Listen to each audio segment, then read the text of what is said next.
You see, the thoughts that you think are the electrical charge in the quantum field. And the feelings that you emote are the magnetic charge in the quantum field. And how you think and how you feel broadcasts electromagnetic signature that influences every single atom in your life. The thought sends the signal out, and the feeling draws the event back. And how you think and how you feel is a state of being, and the quantum field responds to who you're being. So what are you broadcasting every single day?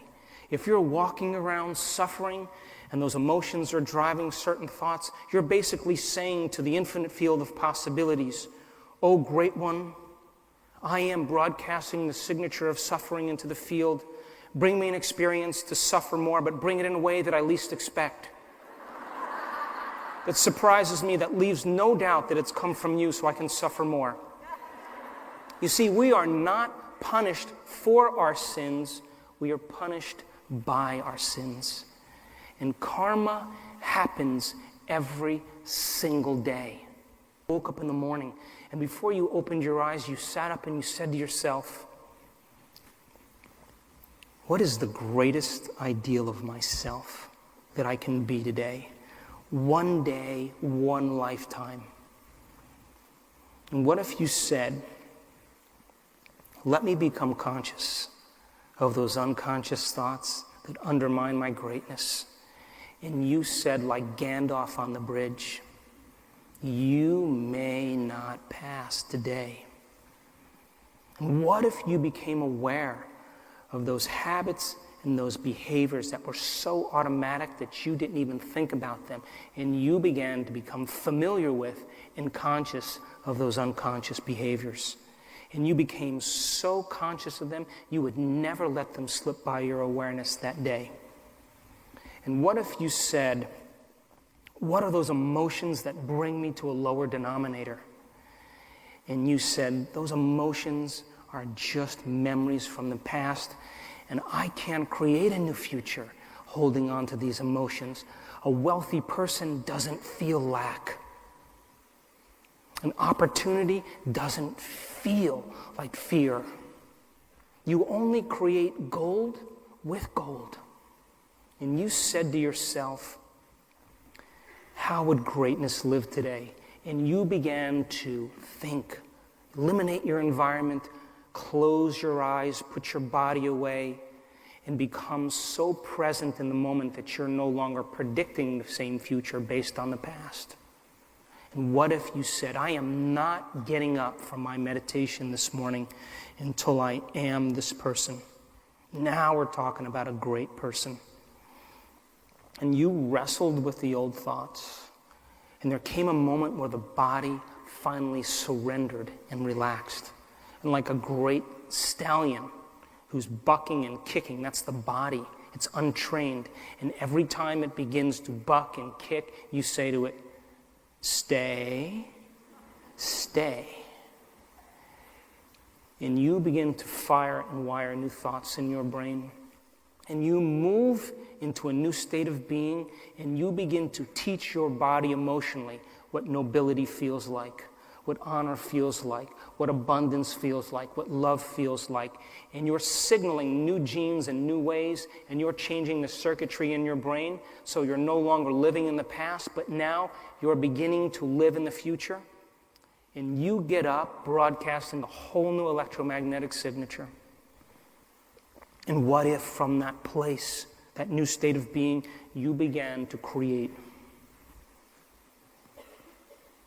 And then you get up from your day, and your job is to maintain that modified state of mind and body your entire day, independent of the conditions in your environment, independent of the habits and addictions in the body, and independent of time. And if you could truly succeed at this, and that process turns into a mood, turns into a temperament, and into a new personality. If you can maintain that modified state of mind and body your entire day, get ready, because something unusual is going to happen in your life. That's the law. And when you begin to realize that you're no longer living by the old model of reality of cause and effect, something outside of you has to happen to change how you feel inside of you. And the moment you feel differently inside of you, you pay attention to whoever or whatever caused that. That's cause and effect. When my wealth shows up, then I'll be in gratitude. When my lover shows up, then I'll be happy and in love. That's the old model of reality. That's Newtonian physics of cause and effect. The quantum model of reality is about causing an effect. It's about changing how you think and feel to the degree that you're living in some future reality in the present moment, reorganizing the circuitry in your brain and signaling new genes in new ways so your body's already tasted the future. And now when that event happens in your life and you begin to see the effect happen, you're no longer living by cause and effect. You're causing an effect. And the moment it happens, you'll pay attention to what you did and you'll do it again. And that's called quantum physics. So if you're observing your life from the same level of mind every single day, you as the quantum observer are causing infinite fields of possibility to collapse into the same patterns of information called your same reality. So there's nobody who's so special in this audience that's excluded from this phenomenon. I was in Los Angeles and I'm getting ready to do this talk, and there's a big audience like this, and here comes this lady kind of storming down, from the top, with her hands on her hips, and I'm setting up my computer, and I turn around and I look at her, and she says, "How come I'm not living in Santa Fe, New Mexico with my 2 dogs?"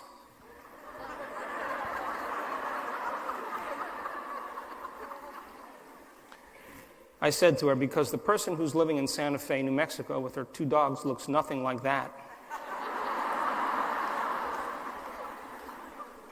So then, this is a time in history where we have to demonstrate all of this information. That there's an intelligence within you. So few people ever take the time to contemplate it. That there's an intelligence that's giving you life, that's both personal and universal. It's within you and all around you. Your heart is beating over 8 liters of blood a minute. Over 450 liters of blood in an hour. Over 100,000 times in one day through 100,000 kilometers of blood vessels. And your vascular system is 3% of your body weight. Who's doing that? Is your free-willed personality doing that? Or there's an intelligence that has a will so much greater than our will. And you're losing trillions of cells every single second. Oh, you just made another trillion. Are you making those trillion cells? Or there is an invisible intelligence beyond space and time that's giving you life, that has a mind so much greater than our mind? And how about those days where you just hate life and you don't want to get out of bed? Don't you know there's an intelligence that's loving you enough to still give you life, that believes in you? Can't see it, can't smell it, can't taste it, can't feel it, but it is real. Because it is a consciousness, and consciousness is awareness, and awareness is paying attention, and it is observing you. So then when your will matches its will, and when your mind matches its mind, and when your love for life matches its love for life, it always answers the call. Because that intelligence, you have to develop a relationship with. And you have to begin to interact with it. And you have to say, I am emulating you as a creator today. I'm a child of God. But listen, I got to know that you're paying attention to my efforts and that you're real. So I'm tired of this one-way communication, some white guy on a cloud, pissed off at everybody, throwing lightning bolts at you because with a laptop keeping track of what you did wrong, right and wrong. It's the old model of reality. If you are a creator, then you have to call it out. And you have to say, I need evidence that you're real and you've been paying attention to my efforts. So if I am observing you and emulating you, you got to give me a sign. And you got to bring it in a way that leaves no doubt that it's come from you, so that I'm inspired to do it again. Because that same intelligence that's keeping your heart beating and digesting your food is the same intelligence that's causing planets to rotate around the sun and supernovas to be born in distant galaxies and a flower into bloom. So our job, and what's our purpose in life? Our purpose in life isn't to be good or to please God or to be beautiful or to be rich. That's not our purpose in life. Our purpose in life is to begin to remove those layers, those masks, those habits, those emotions that block the flow of the divine in us. And when you and I begin to remove those layers, that intelligence that gives us life begins to leak out of us. It begins to consume us. Its nature becomes our nature. Its mind becomes our mind. Its consciousness becomes our consciousness. We become more giving because it's a giver of life. We become more conscious. It is a consciousness. We become more loving. It is a lover of life. And so then as we begin to remove those layers and that intelligence begins to express itself through us, we become more like it.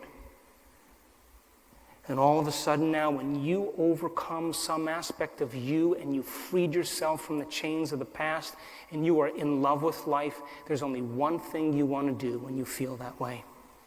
You want to give. And you say, I feel so incredible. Here, take this. I want you to feel the way I feel. And all of a sudden, we go from living a selfish life to a selfless life. And so this is a time in history where you and I have to demonstrate every single change you want to see in the world. And when you and I begin to work on changing individuals, we can change a culture.